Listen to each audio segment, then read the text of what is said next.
Bien, il semblerait que tout le monde puisse se connecter. Donc, bonjour, bienvenue donc dans ce nouvel épisode de webinaire proposé par Timco Consulting, avec au programme du jour le e-commerce et un invité, Fernando de Almeida. Fernando, vous nous entendez? Bonjour.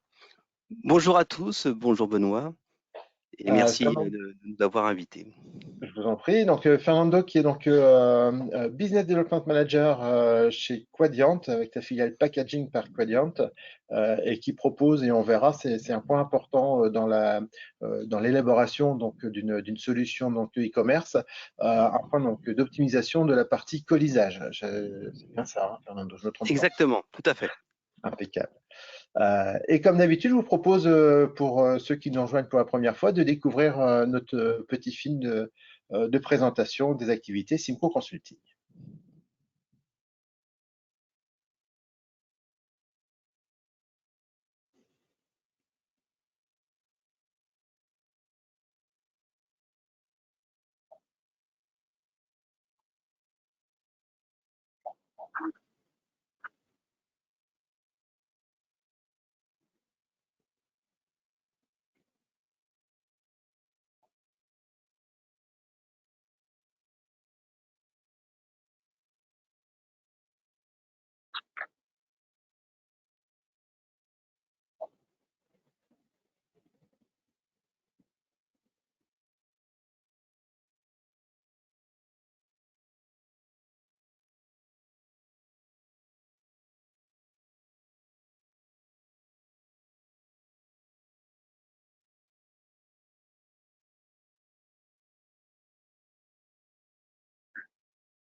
Alors, Simco Consulting, vous l'aurez compris, un chiffre d'affaires de 2 400 000 euros, 15% réalisé sur la France, essentiellement basé autour des projets d'entrepôt intralogistique, entrepôt d'usine et entrepôt de distribution pour 70% du chiffre d'affaires, 10% consacré plutôt à la formation et une bonne vingtaine de pourcents aux autres activités, des activités supply chain telles que la prévision de vente, le lean management et d'autres items. Simco aujourd'hui, depuis 40 ans, en fait cette année la 40e année, je ne sais pas si les conditions sanitaires nous permettront de le fêter dignement, c'est 600 clients et 2400 projets réalisés pour ces 600 clients, donc un chiffre révélateur de la confiance que nous apportent nos clients. Nos activités intralogistiques, manuelles et automatisées, support d'offres, aux appels d'offres logistiques, pardon, configuration de tout ce qui est schéma directeur, une grosse partie simulation de flux qui nous permet de valider, d'amener des assurances sur des investissements, et puis support à l'externalisation des transports et de l'entrepôt. Ça fera d'ailleurs l'objet de mémoire du prochain webinaire que nous vous proposerons.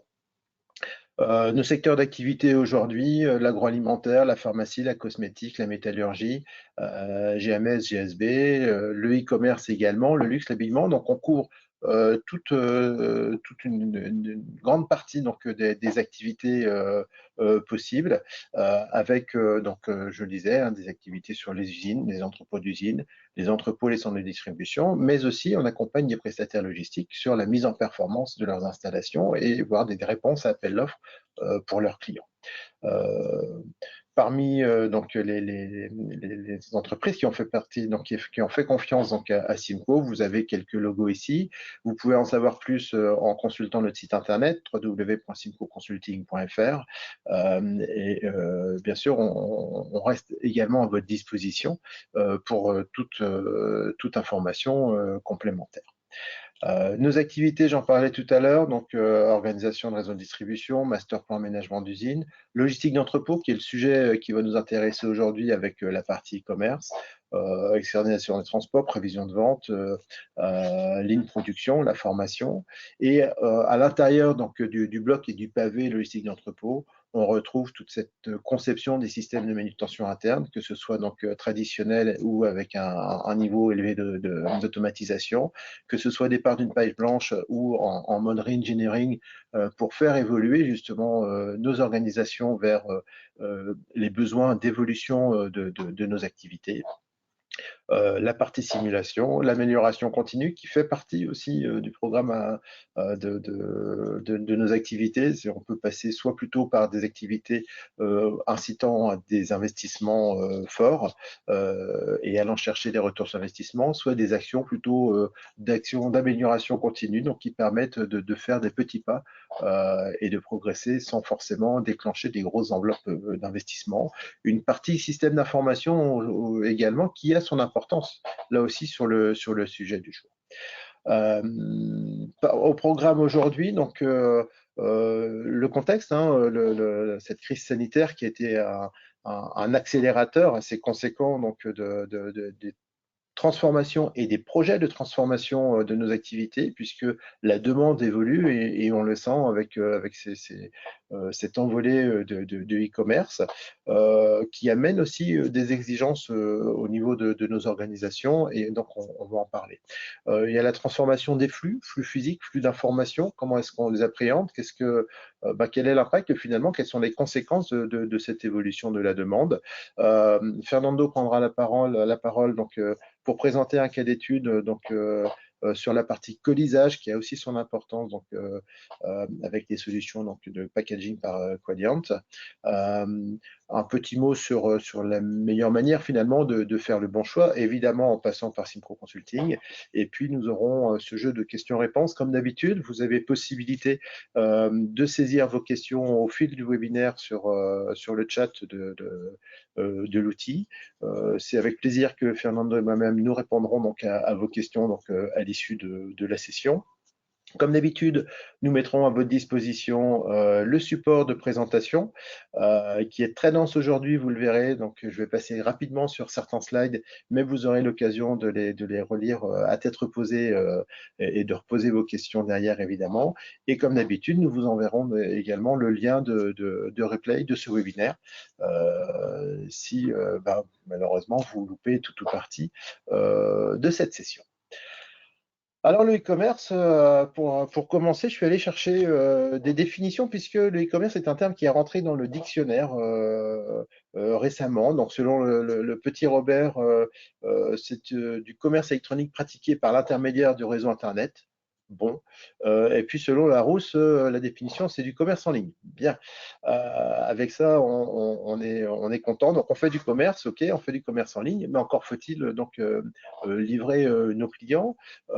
Et sur le site e-marketing.fr, qui est là aussi dédié plutôt à du commerce, on voit qu'on nous parle de points de vente électroniques qui sont des e-shops ou des e-stores. On aime bien parler anglais en supply chain, en logistique, et ces mots anglicimes arrivent de plus en plus dans notre quotidien. Les commerçants qui ont une seule activité online, donc sans magasin physique, j'allais dire, ça s'appelle des pure players. Hein, c'est des joueurs purs, ils sont purement 100% digitaux. Évidemment, il y a une notion de stock, hein, bien sûr. On peut les appeler aussi des clics de temps en temps.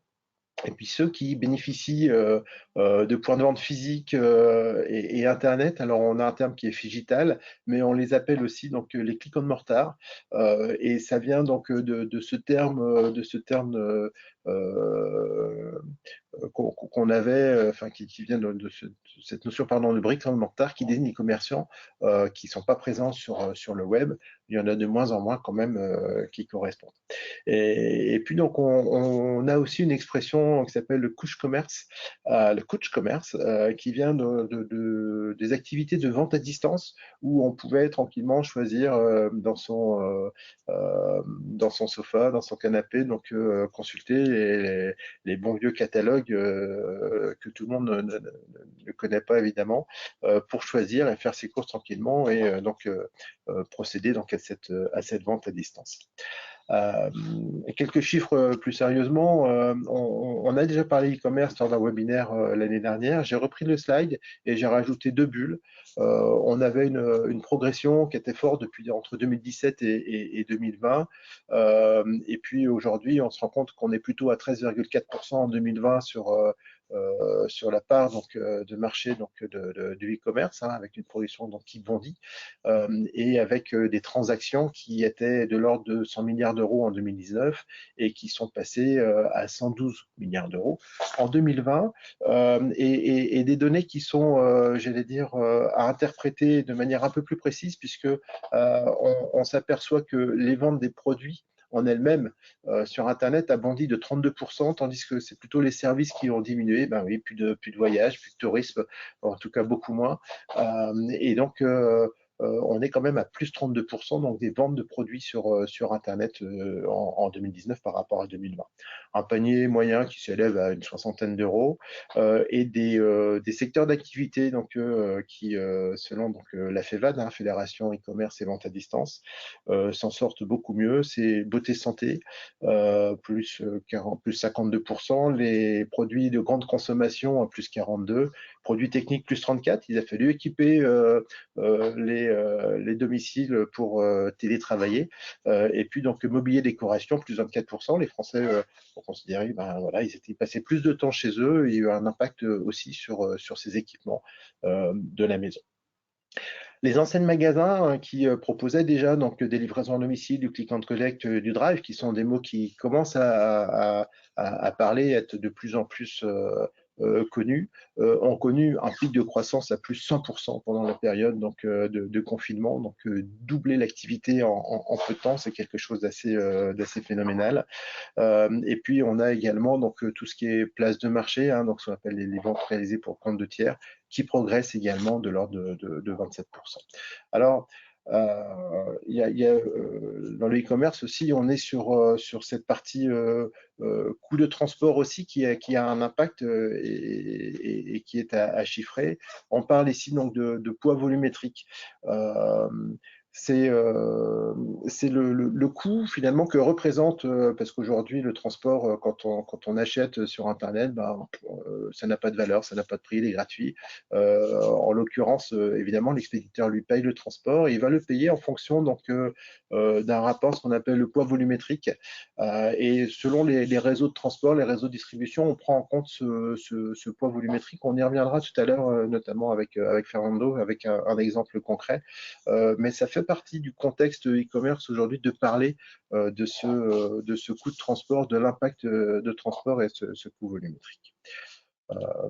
On a des initiatives aussi qui sont intéressantes et qui nous arrivent de la CCI Lyon Métropole, par exemple, on en avait parlé un peu l'année dernière, qui propose d'assister les entreprises sur la mise en place des vitrines Internet, puisque vendre c'est bien, mais il faut exhiber, j'allais dire, ses produits, et puis s'organiser sur tout ce qui est solution de paiement en ligne, sur tout ce qui est solution de livraison des colis en drive, en click and collect et autres. Donc, ce sont des démarches intéressantes qui montrent que c'est un sujet qui est quand même qui rentre vraiment dans le quotidien et dans les habitudes des Français.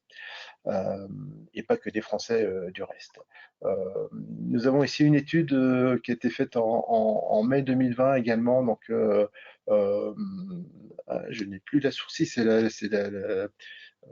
pardon, par l'autorité de la concurrence, excusez-moi, l'autorité de la concurrence, qui est allée voir quand même comment ça se passait, puisque voilà, on a encore un peu d'images Internet, arnaque, que disent quelles sont les significations des notations, des différents sites, etc. C'est pas là que je suis allé chercher les données clés, mais plutôt un premier pavé qui nous explique que les personnes âgées vont découvrir les joies de la livraison à domicile. C'est qu'aujourd'hui, Internet concerne vraiment, et les achats sur Internet concernent toute la partie de la population. Que les cyberacheteurs sont en attente aussi de transition écologique, y compris quand on parle de e-commerce. Donc voilà, c'est peut-être quelque chose d'antinomique, mais en tout cas, c'est quelque chose à prendre en compte et on verra tout à l'heure que le gouvernement commence à s'intéresser aussi sérieusement à ce sujet. Et puis, donc, en moyenne aussi, on nous explique qu'un site e-commerce permet une augmentation de 14% de chiffre d'affaires d'un magasin pour un marchand qui utilise les deux canaux. Voilà, donc c'est vraiment un complément entre le magasin physique et la partie digitale. Euh, un point encore important, toujours dans ces données, l'enjeu du dernier kilomètre, on en a parlé tout à l'heure, et puis donc l'échec des réceptions de colis en 2018, ce sont 20 millions de colis qui n'ont pas été distribués à la première livraison, puisque on commande sur Internet, on veut notre produit le plus vite possible, sauf que la journée, on n'est pas forcément là, mais on laisse quand même venir le transporteur. Aujourd'hui, beaucoup de réseaux de transport s'organisent à travers des messages, des mails, des SMS pour dire attention, on a prévu de venir tel jour, telle heure, voire telle date avec des notions de prédiction d'horaire. Est-ce que vous êtes là? Est-ce que vous n'êtes pas là? Laissez-nous vos consignes. Où est-ce qu'on peut mettre les produits? Est-ce qu'on peut les mettre chez le voisin, chez la voisine? Est-ce qu'il ne faut pas qu'on vienne et qu'on repousse le lendemain, etc. Donc ça fait partie aussi de l'aménagement des flux, des flux d'informations par rapport au suivi et à la qualité de la livraison. Aujourd'hui, le dernier kilomètre est quelque chose qui coûte très cher au niveau des réseaux de transport et de la distribution. Alors, comment évoluent nos flux? Aujourd'hui, on a plutôt l'habitude d'avoir des flux, je veux dire, classiques d'entrepôt. On réceptionne la marchandise, on la stocke, on la prépare et puis on l'expédie. Comment est-ce que sur une organisation type, cet apport du e-commerce, ce e-commerce vient un peu bouleverser nos habitudes et qu'est-ce qu'il faut qu'on anticipe finalement pour aller au-delà? La première chose, quand on dit en stock, on a très certainement à revoir son stockage. Est-ce que aujourd'hui on réceptionne des produits, on va les stocker et puis on les prépare? Est-ce que demain, pour respecter une contrainte horaire, pour respecter une réactivité par rapport à la commande, hein, on parlait de la livraison du lendemain, on attend vraiment ces produits, donc il faut qu'on puisse les faire partir et respecter à cut-off, on le verra. Peut-être qu'il faut qu'on anticipe et en fonction de la solution de stockage qu'on aura choisie ou la solution de préparation, puisque finalement on va intégrer les deux, préparation et stockage, chose qu'on ne fait pas spécifiquement dans un entrepôt traditionnel, il va falloir qu'on revoie cette notion donc, de stockage et peut-être qu'on va être amené à dépalettiser les colis, à défaire des packs, de manière à pouvoir vraiment gagner du temps sur la sortie ou s'adapter à des contraintes, à des configurations de stockage et d'automatisation. On va stocker peut-être en bac. Évidemment, il n'est pas question de mettre une palette 80-120 avec 1,50 m de hauteur dans un bac, mais on prend un partiel de palette et on va générer aussi des mouvements internes, des flux internes dans l'entrepôt qu'on n'avait pas jusqu'à présent, qu'on avait moins, puisque on prenait la palette, on la mettait dans l'emplacement picking et puis on vidait son contenu au fur et à mesure. Et une fois que la palette était pleine ou était vide ou quasiment vide, on générait un réapprovisionnement d'une autre palette. Donc là, ici, premier impact, révision du stockage dès la réception, remise en cause dès la réception de notre organisation. Concernant les flux d'informations, il s'agit aussi d'intégrer les commandes. On a cette place de marché, on a un site internet, on est peut-être présent sur plusieurs sites. Les commandes doivent arriver. Dans le RP, évidemment, il y a une communication au niveau de stock. Est-ce qu'on diffuse? Est-ce qu'on met à disposition le niveau de stock sur les produits que le client veut acheter? Est-ce qu'on ne les met pas? Est-ce qu'on met il y a du stock, il n'y en a pas? Mais en tout cas, il faut intégrer les commandes qui arrivent dans le RP, puis très certainement dans un WMS. On verra l'importance de ce WMS, surtout donc, sur nos activités e-commerce. Et donc, ces commandes, il faut pouvoir les intégrer et mettre en place donc, des flux qui vont bien, très réactifs et être effectivement donc, dans cette logique d'intégration en temps réel et en réponse aussi donc, par rapport à ces notions. Il faut les lancer, c'est de l'ordonnancement. Est-ce que dès qu'on a une commande, on la lance? Est-ce qu'on lance un pôle de commande toutes les 5 minutes, toutes les 10 minutes, toutes les 15 minutes? Est-ce que c'est lié à la configuration des produits? Est-ce que c'est lié au réseau transport, au poids, à la typologie des commandes? Ici, il faut qu'on se pose donc les bonnes questions et qu'on raisonne vraiment ordonnancement. On commence vraiment à industrialiser nos entrepôts aujourd'hui et cette notion e-commerce vient se compléter, d'autant que bien souvent on passe pas d'une logistique traditionnelle à 100% logistique e-commerce. On va avoir deux réseaux qui vont vont se travailler, donc se superposer en parallèle. Et donc, on devra pouvoir concilier les deux et traiter peut-être distinctement les notions de commande e-commerce des autres. Pourquoi on va les traiter distinctement? Parce qu'on a cette contrainte forte de cut-off, hein, encore un terme anglais, mais cette heure de limite jusqu'à laquelle je peux prendre des commandes, je m'engage à les préparer, à les mettre dans le camion parce que je me suis engagé à vous livrer demain matin ou demain après-midi, en fonction donc d'un plan de transport. Donc on a aussi ces notions donc de contraintes qu'il faut gérer et qu'il faut prendre en compte dans l'entrepôt. L'autre impact, c'est la distillation, ce qu'on appelle distillation des flux. C'est-à-dire qu'au lieu de préparer une palette de 100 colis pour un grossiste qui lui-même va faire son job et peut-être répartir dans les centres de vente, dans des points de vente, et puis ensuite chez le client final, on chante ici, hein, on chante les étapes, on s'adresse en direct au client final, et cette palette de 100 colis, ben, je vais la livrer en 80 commandes, bien souvent monocolis, de temps en temps par deux, quand le consommateur hésite entre deux tailles, entre deux coloris, etc. Ben, il sait que retourner les colis, ça ne va rien lui coûter, donc il va en prendre deux ou trois ou quatre, il va en conserver un peut-être et ramener les autres. Donc cette distillation des flux aussi va amener le fait de se poser la question sur l'organisation, sur le matériel adéquat. Comment est-ce que je prépare ces commandes? Et effectivement, on n'est plus du tout sur la même logique d'activité, la palette complète ou la palette au colis ou la préparation de commandes sur la palette hétérogène. On peut être amené aussi à modifier le colisage. Ça, c'est un point qui est important. Ce point aujourd'hui, on a des colisages qui sont des boîtes décorées en quadrilles, couleurs, etc., qui sont plutôt prévues pour être positionnées donc dans un rayon sur un point de vente. Aujourd'hui, elles sont transportées plutôt sur des palettes homogènes ou hétérogènes, filmées, emballées, résistant peut-être au gerbage. Et puis donc petit à petit, donc elles sont découpées en termes de quantité pour être éclatées sur les points de vente. Demain, elles vont être mises dans un camion, elles vont passer sur des quais. Je ne sais pas si vous avez vu des images, des vidéos un peu qui tournent sur le net, où on voit des grosses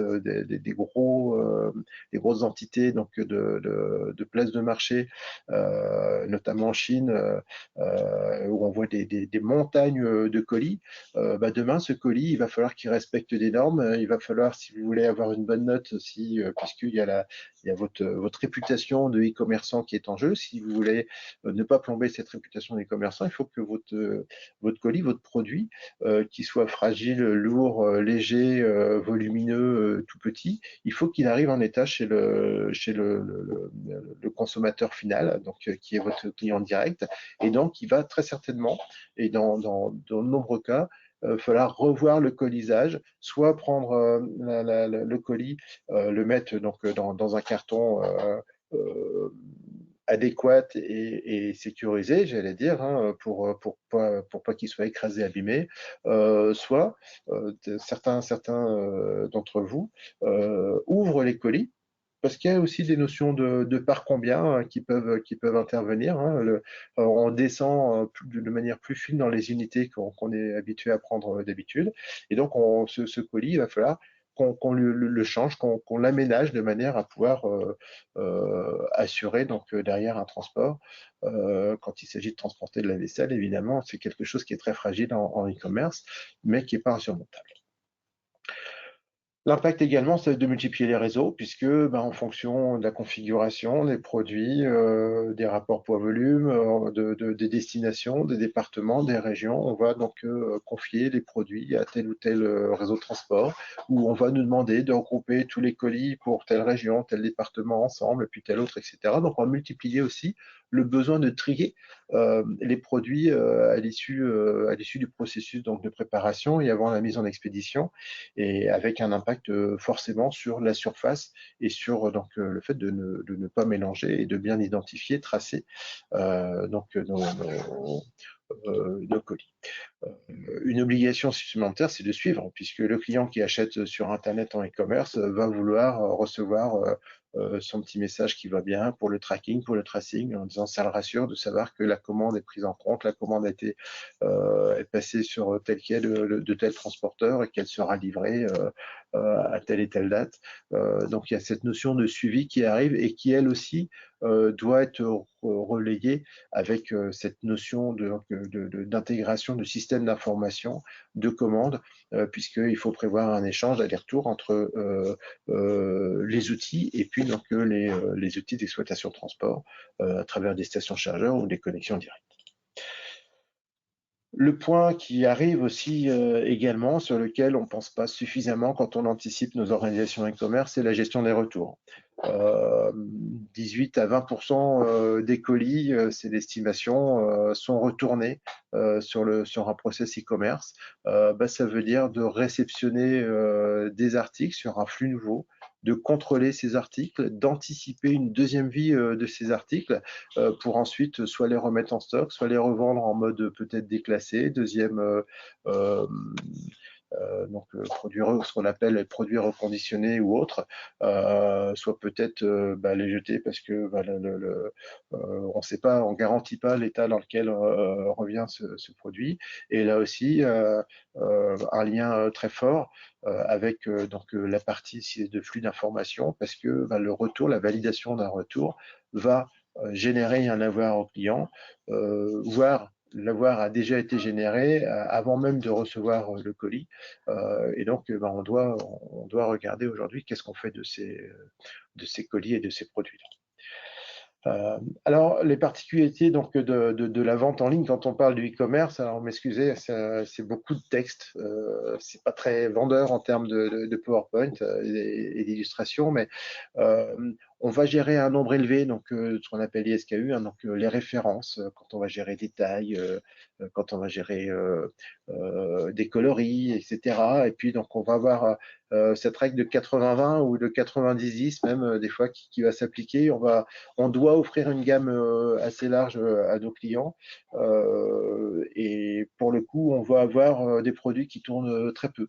Il y a une notion de programmation, de prévision difficile pour anticiper les ruptures, puisque on passe plus par un réseau qui lui-même va s'engager à faire ses analyses, va estimer ses besoins et ses prévisions, mais ce réseau va se tomber à zéro entre guillemets et on va être en face directement au client et avec ses réactions par rapport à la météo, par rapport au temps, par rapport à une information radio, voilà, par rapport à des échanges sur les réseaux sociaux aussi. Donc la prévision devient encore plus difficile par rapport à ça. Les délais courts, on en parlait, voilà, il faut réagir très rapidement. La notoriété Internet qui fait qu'on n'a pas le droit à l'erreur, on ne doit pas se tromper sur la préparation. Le soin de l'emballage, pareil, on en parlait, le track and trace. Donc tous ces points qui fait que on rajoute des couches de contraintes et qu'il faut vraiment anticiper ces contraintes au niveau de nos organisations de flux. Et puis des exigences très fortes, l'efficacité, la vitesse, la précision, la flexibilité, la continuité du service. Ce sont des points importants sur lesquels on doit réfléchir avant de s'engager sur du e-commerce, au risque d'avoir très rapidement une mauvaise réputation et non seulement de ne plus pouvoir vendre en direct ces produits, mais de ne plus pouvoir non plus les positionner sur différentes places de marché. Il faut revoir le réseau de distribution, éventuellement recourir à un tiers pour la logistique, puisqu'aujourd'hui, dans des 3PL qui peuvent prendre leur lait en mode multi-client, se spécialiser donc sur ces notions d'activité 3PL, pardon, et on va en parler après.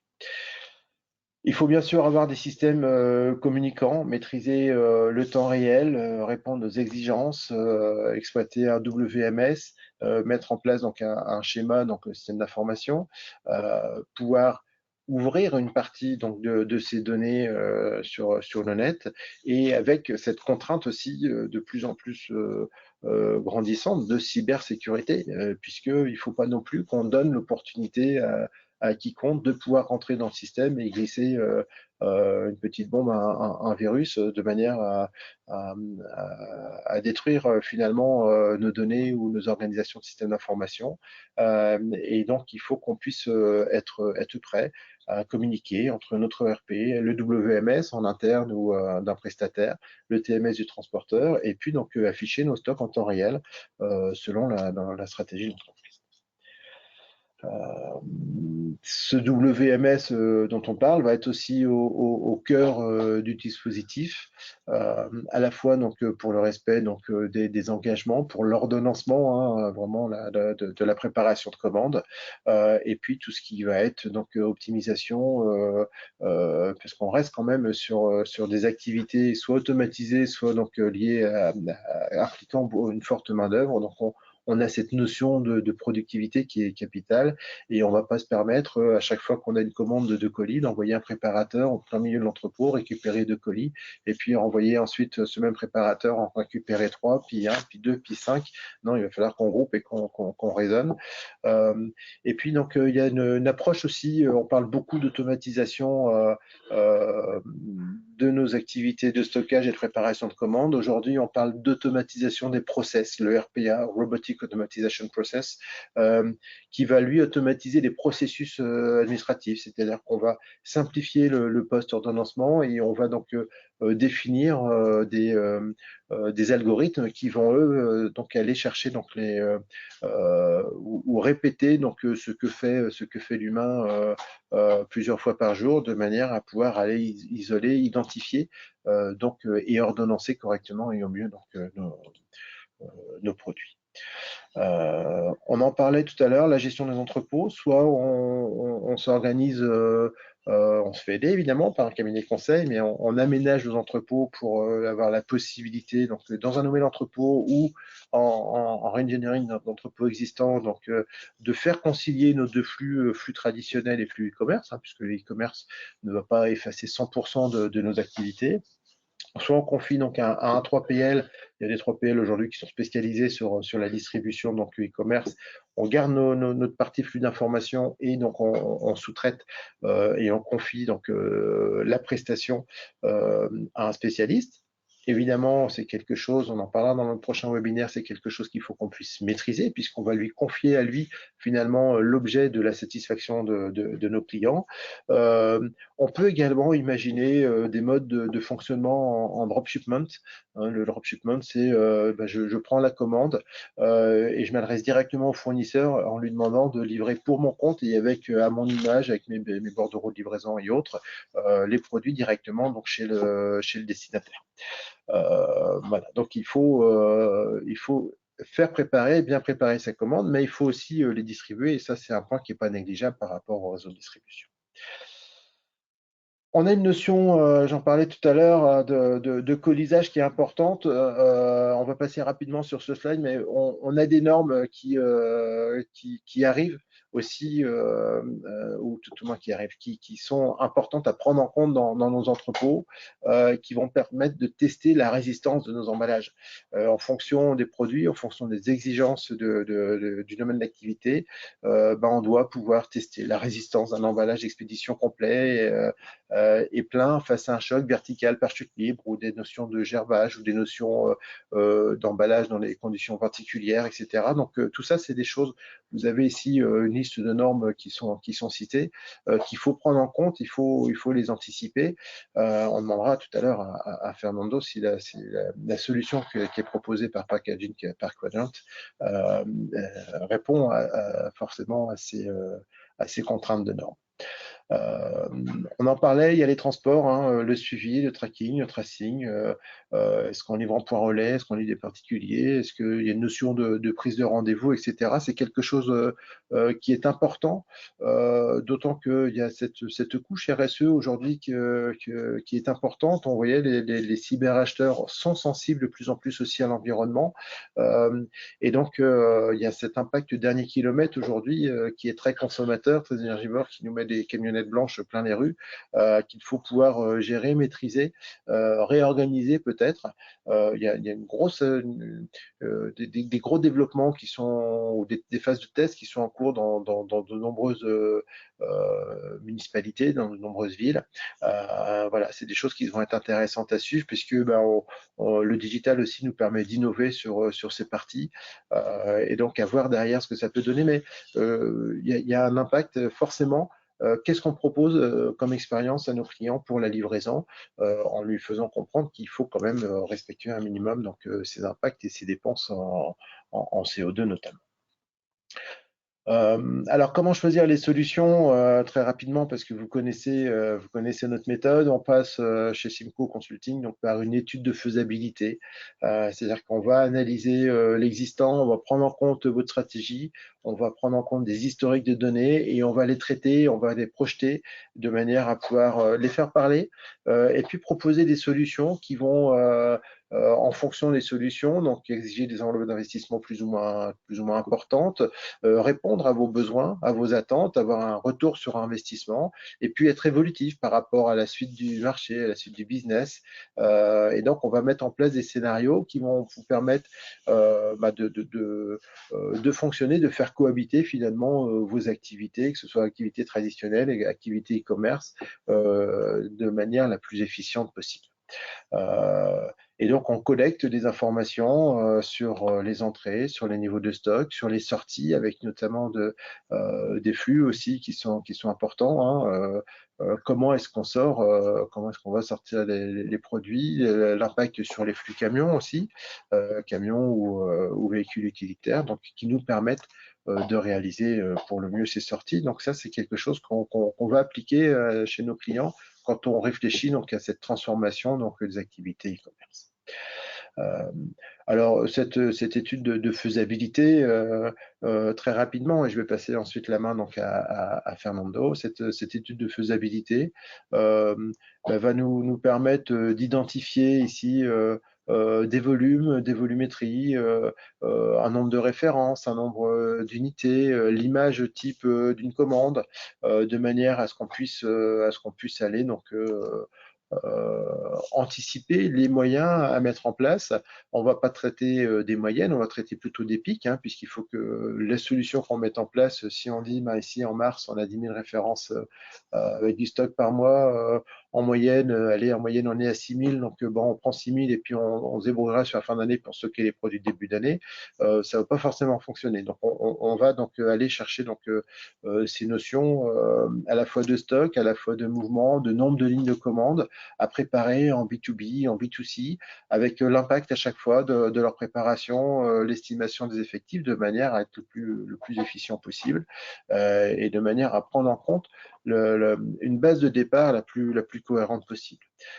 Voilà, différentes courbes avec ici, par exemple, des sorties monopièces en B2B, B2C, etc. Donc, de manière à pouvoir là aussi calibrer les meilleures installations possibles avec l'image des commandes, j'en parlais tout à l'heure, nombre de lignes par commande. Voilà, majoritairement une ligne par commande, ça veut dire c'est un impact, hein, ça veut dire que l'opérateur ou le système va chercher qu'un seul produit, qu'une seule référence, peut-être en plusieurs quantités, mais il n'y a qu'un seul déplacement pour faire la commande. Et donc, on peut avoir un impact sur des process qu'on peut appeler pick and pack ou pick and pack, c'est-à-dire que soit on sait déjà dans quel colis on va mettre les produits et on part à préparer la commande avec les colis, soit on ne sait pas encore et auquel cas on aura une phase de rupture de charge entre mon prélèvement et puis donc le colis qui va me servir à expédier ma commande.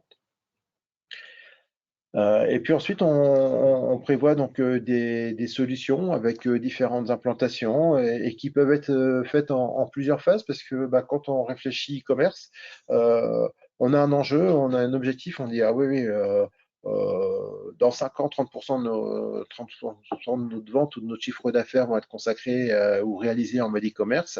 Sauf que demain matin, c'est pas la peine d'être calibré, équipé pour 30%. Donc, on va nous estimer, aller chercher plutôt une montée en charge progressive et voir comment est-ce qu'on peut phaser les investissements. En disant, demain, on répond déjà pour démarrer, pour initier, pour ou pour professionnaliser cette activité e-commerce que vous avez déjà commencé avec vos activités traditionnelles. Et puis donc, qu'est-ce qu'on peut mettre en place dans 1 an, dans 2 ans, dans 3 ans, dans 5 ans pour arriver, donc, et sans à chaque fois défaire ce qu'on aura pu faire, donc pour arriver à la meilleure des solutions. Et donc, on a ici une deuxième phase où on va avoir ce prélèvement manuel qu'on a vu sur la première phase. Et puis ici, un exemple, une ligne d'évacuation, une descente sur un tapis entre plusieurs niveaux dans le cas d'une mezzanine. Et puis donc ensuite, on va spécialiser donc ici des zones d'entrepôt avec à chaque fois des solutions techniques qui vont répondre aux besoins, mais vraiment aux besoins sans aller chercher forcément dans un premier temps donc des notions de fournisseurs. On est vraiment sur des réponses plutôt technologiques qui vont pouvoir donner satisfaction par rapport à toutes les études de flux qu'on aura pu procéder et réaliser. Une quatrième zone ici avec la mise en place d'un trieur, j'en parlais tout à l'heure, hein, le tri donc en amont du transport est quelque chose de très important. Et puis petit à petit, donc la solution s'affine avec à l'issue donc des lignes de recirculation, des formeuses de boîtes, des machines à scotcher, etc. Donc toute cette technologie qui petit à petit va arriver et confirmer finalement la maîtrise et la montée en charge et en puissance de cette partie e-commerce. Et puis donc évidemment parmi les choix, on a des possibilités donc d'automatiser à la fois le stockage, j'en parlais tout à l'heure, à la fois la préparation de commandes, avec peut-être cet impact hein, de dire il faut que dès la réception des produits, qu'on les conditionne de manière à pouvoir être compatibles, soit sur des solutions qui font à la fois stockage, préparation de commandes, soit sur des solutions donc de stockage puis ensuite de préparation. Et donc on a ces notions d'automatisation qui arrivent, qui ont un avantage vis-à-vis des solutions traditionnelles, c'est de pouvoir assurer des montées en charge, des baisses de charge, donc des pics qui vraiment des saisonnalités bien calibrées. Ça peut permettre donc d'amener de la facilité, d'autant qu'aujourd'hui, on a quand même des notions, et on le sait, de pénurie d'activité de main-d'œuvre dans nos entrepôts. On a du mal à recruter dans l'entrepôt, et donc passer par des systèmes automatisés permet à la fois de gérer, donc d'optimiser les conditions de travail et également donc d'être moins dépendant des ressources humaines entre guillemets quand on va chercher donc ces systèmes d'automatisation. Et puis pareil, donc il y a ces notions donc de boîtes, de colisage. On va avoir donc des systèmes, donc des mini-loads, par exemple, des systèmes de navettes, le système AutoStore, voilà, qui arrive de plus en plus hein, sur ce qu'on appelle le micro-fulfillment, c'est-à-dire des stocks avancés au sein des agglomérations, puisque c'est quelque chose qui va densifier extrêmement donc cette partie stockage. Voilà, donc ça, c'est des solutions sur lesquelles on peut travailler quand on imagine donc cette partie e-commerce. On associe bien souvent quand même e-commerce avec petits produits, petits colis. On est très peu sur des encombrants. Sur les encombrants, on va sortir, je vais dire, des standards d'automatisation possibles et on va réfléchir plutôt à des solutions qui sont un petit peu différentes, évidemment. Ça fait partie de la réflexion. Alors, on peut aussi avoir ces notions hein, de plus en plus automatisées, donc avec des robots, des pick and place, on prend et on positionne à tel ou tel endroit. C'est quelque chose qui va se généraliser. C'est quelque chose aussi qui est aidé aujourd'hui sur les notions de plan de relance. Le fait d'aller automatiser, digitaliser, automatiser donc sa préparation est un élément qui est éligible aujourd'hui aux dispositifs qui sont mis en place par le gouvernement. Alors, je pense que Fernando est encore avec nous et c'est le moment de lui passer la parole. Fernando, on ne vous entend pas. Un petit peu de son. Merci Benoît pour ces explications très détaillées Je vous en qui prie. ont permis, je pense à tout le monde, de pouvoir avancer sur différentes typologies de projets envisageables. Et je vous passe la main en présentation. Merci. Alors, je pense que là, vous devez voir mon écran. Nous l'avons. Écoutez, donc je suis Fernando de Almeida, je travaille pour la société Quadient qui auparavant s'appelait Neopost. Donc nous sommes une société française qui est spécialisée dans différents domaines d'activité. Donc une société qui a été fondée en 1924. Aujourd'hui, nous représentons un chiffre d'affaires d'un peu plus d'un milliard d'euros. Nous sommes présents sur pratiquement tous les continents, enfin sur tous les continents, et nous avons différentes activités. Une des activités du groupe est liée à tout ce qui concerne l'intralogistique, dont fait partie la division Packaging by Quadient. Le gros de l'activité de Quadient, c'est l'affranchissement de courrier et la mise sous pli. Et donc depuis une vingtaine d'années, nous avons diversifié nos domaines d'activité, et donc toute la partie intralogistique est un domaine fort que nous avons mis en place. Dans toute la partie intralogistique, et là plus précisément sur la partie emballage, nous avons quelques clients connus ou moins connus qui nous font confiance. Donc là, c'est une vision un peu globale sur la France, sur l'Europe, sur les États-Unis ou le Japon. Donc ces clients sont très orientés e-commerce, et je vais partager avec vous certaines visions de ces clients. Alors, si on parle un petit peu des défis des e-commerçants. Alors donc, la plupart du temps, on va dire les e-commerçants ont de plus en plus aussi donc, un engagement fort concernant toute la partie RSE. Et donc, nous essayons d'accompagner les clients pour pouvoir avoir un impact environnemental faible avec des solutions d'emballage sur mesure.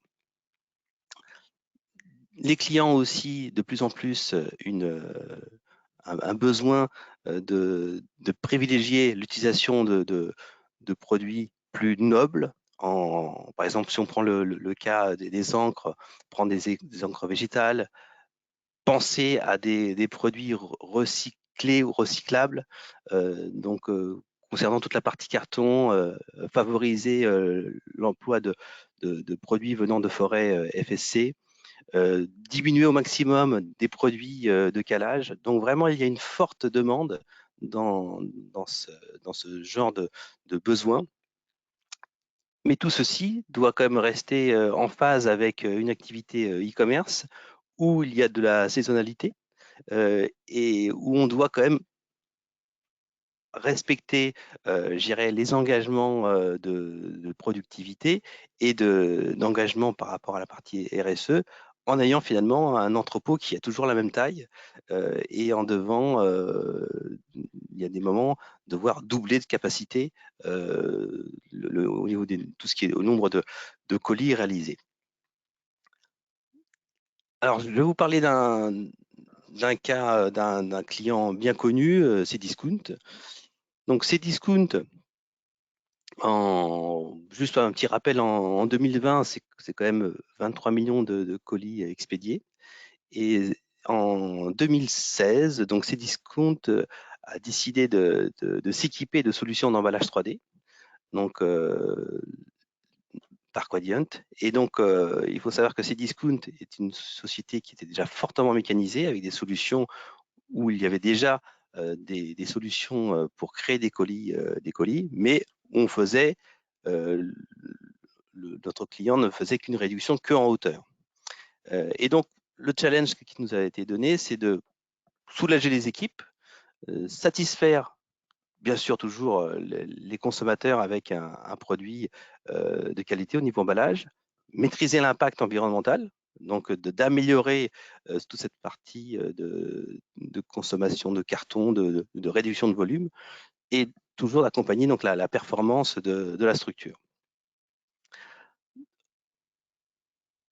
Lorsqu'on a mis en place notre solution, donc on a vraiment constaté une réduction des matériaux de calage et des quantités de carton utilisés. Et on a vraiment chassé le vide, on a vraiment diminué au maximum la taille du colis, qui est vraiment le plus adapté possible par rapport aux dimensions des produits, que ce soit mono ou multi-référence. Qu'est-ce qu'on a pu voir, qu'est-ce que notre client a pu voir? C'est une vraie amélioration au niveau de l'expérience client. Donc, de délivrer vraiment un message très positif sur tout l'aspect environnemental, en ayant un emballage qui est vraiment créé sur mesure. On vient quasiment mettre une peau autour des produits, on réduit au maximum le vide, et qui dit réduction de vide, dit réduction des consommations de carton, un colis qu'un volume moins important, il y a un impact aussi fort aussi sur tout ce qui concerne le coût de transport. Donc, c'est vraiment des réductions tangibles que les clients ont pu voir avec l'utilisation de ces machines qui réduisent le volume au maximum. Après, un autre point, c'est bien sûr, plus on va réduire les consommations, moins de carton, par exemple, moins, on va dire, il y a aussi des problématiques de recyclage de ces produits, que ce soit du côté consommateur ou même au niveau des entrepôts. Alors, si on va directement au fait, qu'est-ce que Cdiscount a constaté sur l'utilisation de solutions du type de Quadient? Donc, moins 30% sur la consommation de matières premières pour réaliser les emballages, moins 30% de vide, donc ce qui veut dire que le colis a été réduit, une réduction de 30% du vide dans les colis, et moins 30% aussi dans tout ce qui concerne la partie transport. Donc ça, c'est en sachant que on était déjà sur des solutions qui, auparavant, réduisaient déjà la hauteur. Donc, pour des structures qui ont un processus, on va dire, manuel, la réduction du volume est plutôt de l'ordre de 50%. Donc, un petit rappel, d'ailleurs, Benoît, vous en avez évoqué cette partie-là, de plus en plus, le poids-volume prend de l'ampleur en France et même en Europe. Et je vous ai fait un petit rappel sur quelques dimensions et sur l'équivalent en poids-volume. Donc, un colis qui fait 600 par 400 par 300, son équivalent poids-volume, c'est quand même 14,4 kg.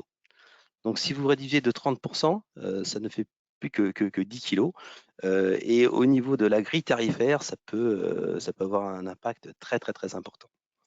Donc, donc je dirais que de plus en plus, donc les différents clients qui nous sollicitent ont vraiment cette épée de Damoclès au-dessus de la tête de réduire au maximum la dimension des colis pour pouvoir avoir donc un coût de transport adapté. Alors, ce que je vais faire, je vais vous donner comme une petite à quoi ressemble une machine d'emballage de chez Quadient. Je vous propose de regarder une petite vidéo à ce sujet-là.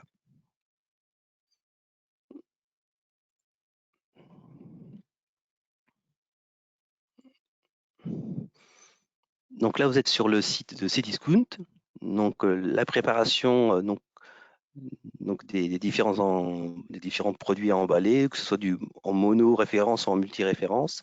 Le principe de la machine est assez simple. Vous avez en entrée un détecteur qui va mesurer ce qu'on doit emballer dans les 3 dimensions. Et en temps réel, on va créer le colis adapté au produit. Donc, en ayant des capacités de production assez importantes, puisque suivant le typologie de la machine, on peut avoir on peut produire de 500 à 1100 colis à l'heure. Donc, je dirais qu'on est quand même sur des capacités de production assez importantes. il est très très important pour ce genre d'équipement d'avoir une étude de toute la partie flux en amont et en aval de ce genre d'équipement. Il est sûr que intégrer une solution automatique de ce type-là oblige à avoir au préalable une connaissance importante du flux, des préparations, de tout ce que Benoît vous a indiqué juste il y a quelques instants. Donc moi de mon côté, je pense avoir fait un peu le tour de cette très rapide présentation des avantages que pourrait avoir une solution d'emballage sur mesure.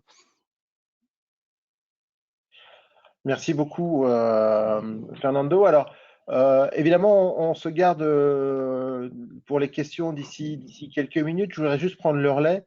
Alors, je vais reprendre l'écran. Voilà. Hop. En principe, vous avez à nouveau donc mon écran. Merci en tout cas pour la présentation de cette solution que je trouve vraiment très innovante et très engagée dans cet esprit RSE sur lequel il faut qu'on aille. Hein. Transporter du vide, ça fait toujours mal. Rien que d'y penser. Et puis évidemment un impact économique important également. Et donc la solution est plutôt belle et on en reparlera. Et je suppose, j'imagine que vous aurez des questions assez nombreuses à l'issue de cette présentation. Alors, les facteurs de succès sur le e-commerce et sur la transformation des e-commerce, évidemment, c'est de vous faire accompagner par un cabinet de consulting. Voilà, donc nous sommes prêts et à l'affût pour vous accompagner. L'idée, c'est quoi? C'est cette notion de prise de recul par rapport à vos enjeux. On a tous, avant d'être consultant, été professionnels hein, dans la logistique, dans la supply chain. On a la tête dans le guidon, on prend pas le temps de faire les choses, de prendre le recul, etc. Donc un accompagnement est quelque chose plutôt intéressant, d'autant que on vous amène nous la connaissance, la compétence de nos 2400 projets, de nos bases de travail, de nos bases de données, de la connaissance du marché, de nouvelles technologies, des discussions qu'on peut avoir avec les différents fournisseurs tels qu'on peut l'avoir avec Fernando.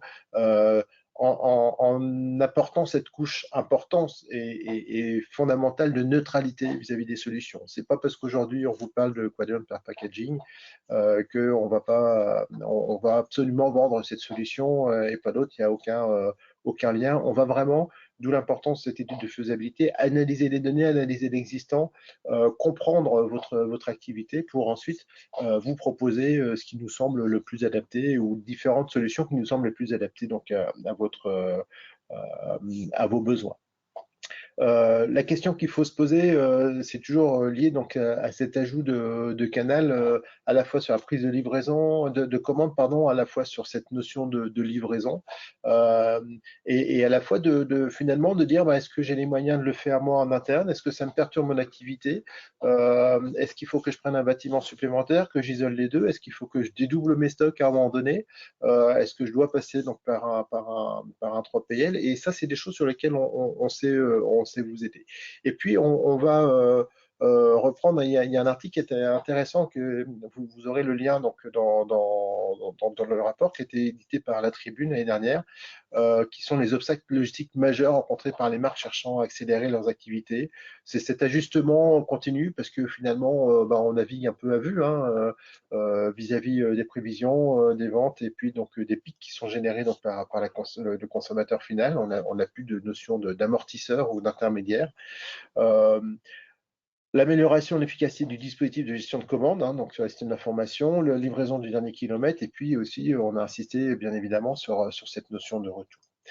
Et donc, une méthode de conception, le temps, la ressource, la prise de recul nécessaire, la qualité et la neutralité, la notion d'orientation du plan directeur, les différentes solutions qu'on est amené à vous proposer avec différents outils de conception et de validation. Je parlais de simulation de flux tout à l'heure, qui permettent aussi d'évaluer cet impact des solutions. Pour nous, c'est les règles d'or qui fait que, effectivement, faites-vous accompagner sur cette notion de e-commerce. Et aujourd'hui, on accompagne pas mal de clients sur cette notion, sur cette transition. Voilà, donc c'était un point que je voulais rajouter puisque chaque fournisseur a ses propres je veux dire, solutions, forcément vendre les avantages de cette solution. Nous, on a cette notion de prise de recul et de dire, oui, il faut peut-être mieux plutôt aller sur telle ou telle technologie, ou peut-être qu'il n'y a pas besoin d'investissement et qu'on peut aller sur un cycle d'amélioration continue et crescendo pour une montée en charge.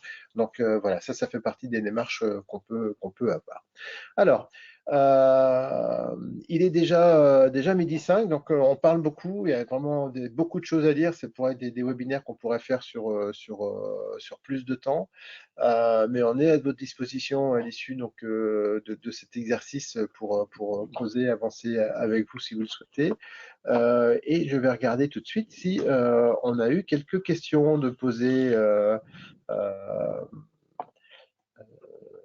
à Fernando. Alors, qu'est-ce qu'on a? Hop, je vais mettre la page en grand écran. Nous avons quelques questions en compteur, évidemment. Alors, nous avons une première question qui nous est posée. Donc, quid des colis multiproduits? Votre solution est-elle capable de les emballer? Tout à fait. Donc, ce genre de solution n'est pas dédié à des commandes mono-références. Donc, justement, un des points essentiels de ce genre de solution, être capable d'emballer tout type de commandes. Bon, bien sûr, on a des limitations au niveau des dimensions. Nous, de notre côté, on est limité à des colis jusqu'à 600 par 600 par 400. Donc, je dirais qu'on va dire qu'on est de la petite, une petite surface de 180 par 240 par 50 millimètres. Donc ça, c'est le plus petit colis que l'on peut faire. Et la même machine va pouvoir faire un colis qui va faire 600 par 600 par 400. Ce qui veut dire que derrière, Benoît, en amont, va pouvoir faire des études approfondies sur les flux. Est-ce que, on va dire, sur les méthodes de picking, par exemple, donc je dirais qu'un point qui me semble très important, une solution d'emballage n'est pas la partie, fait partie des éléments d'un processus. Je dirais qu'un système d'emballage n'ayant pas été étudié sur tout ce qui se passe en amont et en aval ne va pas être efficace comme il pourrait l'être si une étude avait été faite, par exemple, au niveau des flux. Donc, la réponse est oui, tout à fait, on peut gérer des colis mono ou multi-références avec ce genre de machine. Je rebondis sur ce que vous dites, Fernando. Effectivement, cette étude de flux, on est aujourd'hui sur des investissements qui sont engageants pour l'avenir et pour, encore une fois, pour vos clients et pour cette notion à la fois de fidélisation et d'image que vous donnez en envoyant en direct. Et c'est important d'analyser vraiment de manière très fine les flux pour vraiment avoir une réponse adaptée à vos besoins. Beaucoup de questions vont tourner autour finalement d'un investissement et d'un retour sur investissement. Alors, j'ai une première question, remarque à prendre. On nous dit bonjour, c'est très bien tout ça, mais pas du tout adapté à une PME de 50 personnes. Qu'est-ce qu'on répond à ça? Ça dépend si la PME de 50 personnes envoie 1500 à 2000 colis par jour, oui, c'est adapté. Donc, je dirais qu'aujourd'hui, nous avons des clients qui sont des PME qui utilisent ce genre de solution, mais il est vrai que ce sont des structures qui vont envoyer plusieurs centaines de colis par jour. Je suis tout à fait d'accord avec la personne pour si une structure a un faible des faibles niveaux d'expédition, ce n'est absolument pas ce genre de solution qui est la mieux adaptée. Mais ça, pour ça, je suis sûr que Benoît pourrait trouver la solution adaptée à ce genre de processus. La question suivante, à partir de combien de colis à envoyer une solution Quadient est-elle rentable? Voilà. Est-ce qu'une PME peut être éligible? Donc voilà, on retrouve un peu ces Donc, mêmes questions, hein. je dirais que au niveau de la plupart du temps, on va dire que nos clients ont un retour sur investissement en moins de 3 ans. Mais pour ce faire, il faut tenir compte de beaucoup de critères, bien sûr, par rapport au flux, au temps de préparation, ainsi de suite. On va être sur, ce sont comme des investissements de notre côté qui sont assez lourds, parce qu'on parle d'un investissement de l'ordre de 800 000 euros. Donc, pour que ce genre de solution soit, on va dire, rentable et profitable, il faut quand même avoir plus de 1000 colis par jour à expédier. Alors, si je comprends bien, j'ai plus besoin de poser de questions, puisque la question suivante, c'est quel ROI avez-vous constaté pour l'investissement de la machine d'emballage Quadient? Voilà, donc on en a parlé, inférieur à 3 ans. Voilà. Quel est le niveau d'investissement pour ce genre de machine? Donc, et je dirais qu'après, il faut vraiment, enfin, je dirais que de notre côté, on travaille un petit peu aussi comme Benoît. Euh, on, faire des généralités, c'est beaucoup trop simpliste. Et je dirais que de notre côté, on fait vraiment une étude approfondie sur vraiment voir est-ce que ce genre de solution-là a une valeur ajoutée. Et donc d'ailleurs, bien souvent, dans les études qu'on a pu faire avec Benoît, bah, il nous est déjà arrivé ensemble d'arriver à la conclusion, non, cette solution-là n'est pas adaptée. Donc je dirais que c'est vraiment une étude cas par cas qui va nous permettre de voir si ce genre de solution-là est pertinente ou pas. Donc typiquement, j'ai des clients qui ont eu un ROI sur moins d'un an, avec des investissements très forts. Mais par contre, là, on est sur, c'est des cas, on va dire, c'est des exceptions.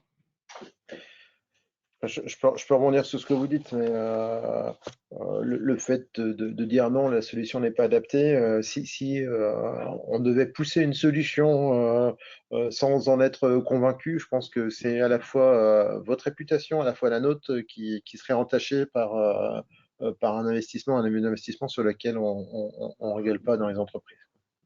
Tout à fait. Par contre, on peut nous anticiper, valider et anticiper ce retour sur investissement en exploitant donc nos outils de simulation de flux qui vont permettre justement de mettre la machine en situation et de vérifier que ben, sur un environnement totalement digitalisé, donc un jumeau numérique, que les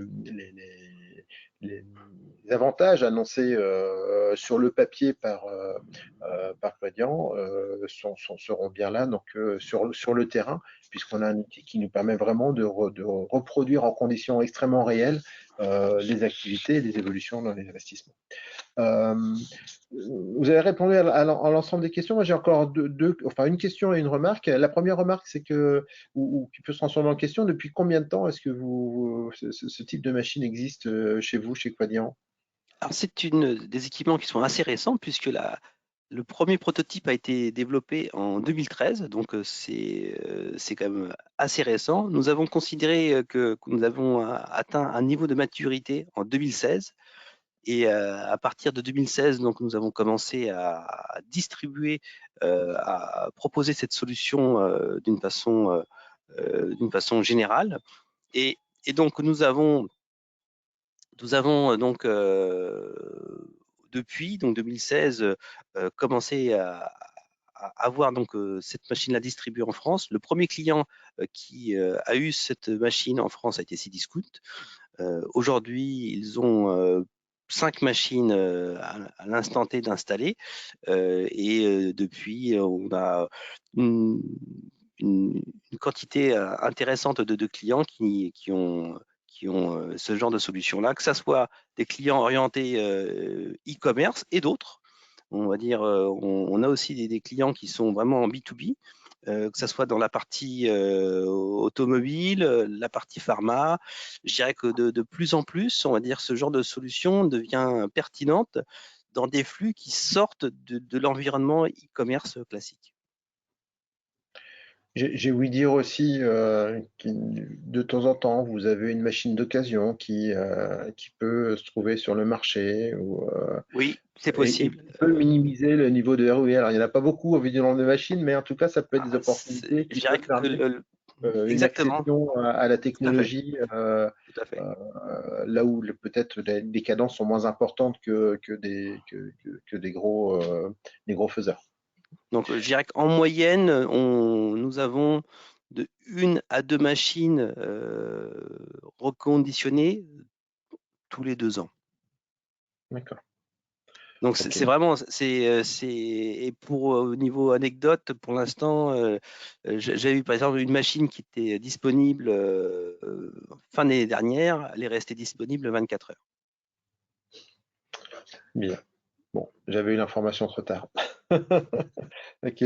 Vous avez, si on parle du côté RSE, donc vous économisez 30% de carton par rapport à une solution classique. Alors j'ai une question qui me pose, qui arrive et qui est peut-être intéressante, c'est vous faites que du colisage carton?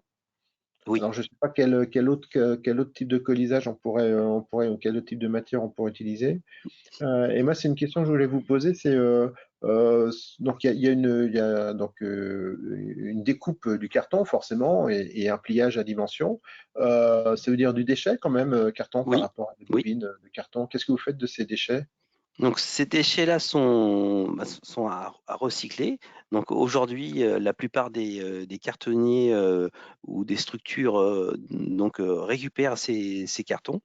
Ce qui est intéressant pour ce genre de structure-là, c'est de la fibre, on va dire, de bonne qualité, donc qui est très, on va dire, recherchée par les faiseurs des fabricants de carton pour pouvoir être recyclé et rentrer à nouveau dans un processus de fabrication. Donc aujourd'hui, je dirais que c'est un point non négligeable. Donc c'est pour ça que dans nos machines, par exemple, on a la possibilité d'avoir plusieurs largeurs de laisse de carton. Parce que dans le principe, on a un carton qui est plié en accordéon, mais on va consommer vraiment la dimension nécessaire. Et je dirais que les machines sont équipées de trois laisses différentes et automatiquement la machine par rapport à la dimension qui va être à faire au niveau du colis va utiliser la laisse qui va créer le moins de chute, le moins de déchets possible. Mais il y a quand même des déchets, donc ce qui veut dire aussi au niveau processus, là encore, il faut quand même faire une étude, savoir si la structure a un compacteur, où est-ce qu'il se trouve, les distances pour aller ramener ces éléments-là. Mais je dirais que ça sort du périmètre de nos machines. Mais ça, par exemple, je pense que Benoît peut le gérer sans aucun problème. Merci beaucoup. Encore une question qui arrive, et là encore, je suis persuadé que vous allez faire notre publicité. Euh, Est-il possible de connecter vos machines à un AutoStore? Oui, c'est déjà le cas. Mais après, c'est toujours pareil. Il faut gérer, on va dire, il faut quand même faire de l'analyse. Je dirais que la possibilité, oui, tout à fait. Aujourd'hui, ces machines sont déjà connectées à des autostores. Mais entre l'autostore et la machine, il y a quand même un travail à faire, une analyse à faire. Bien sûr. Et je dirais que cette partie-là, nous, notre côté, Quadient, nous ne le faisons pas. On reste vraiment focalisé que sur le fait de créer un colis le plus harmonieux possible et en ayant le moins de vide possible. Tout ce qui se passe en amont et en aval, nous ne sommes pas assez spécialisés dans cette partie-là. Donc, et là, il vaut mieux utiliser des structures qui ont une connaissance transversale totale, qui vont vous apporter la solution adaptée. Pour intégrer la solution. Tout à fait. Merci Fernando. On a fait le tour des questions. Merci pour vos réponses franches et directes sur vos installations. Je vous propose maintenant de reprendre la main quelques secondes pour vous annoncer donc les 3 prochaines dates de nos webinaires. On parlera indicateur pour viser le Best in Class logistique le 11 juin, c'est un vendredi, de 11h à midi, ou un peu plus de midi comme aujourd'hui. On parlera du choix d'un prestataire logistique transport, les alternatives opérationnelles qui se présentent, ce sera le 25 juin, donc 2 semaines après. Et puis, on arrive déjà au mois de juillet. Ça sent le soleil avec une étude de faisabilité où on reviendra plus en détail sur cette étude qui, quel que soit le sujet, pour nous est vraiment le cœur de métier et nous permet de vous emmener vers les meilleures solutions possibles. Pardon. Merci encore Fernando Merci. pour votre participation et votre présentation. Je vous Et souhaite une donc, très bonne journée à tout le monde. merci. Et Benoît, à très très bientôt pour étudier d'autres projets. Eh bien, pourquoi pas. Donc, vous avez nos coordonnées. Vous recevrez donc un email avec les liens à la fois donc de récupération donc du support de présentation, à la fois donc du replay du webinaire. À mon tour, c'était un très bon appétit, très bonne fin de semaine et à bientôt. Au revoir.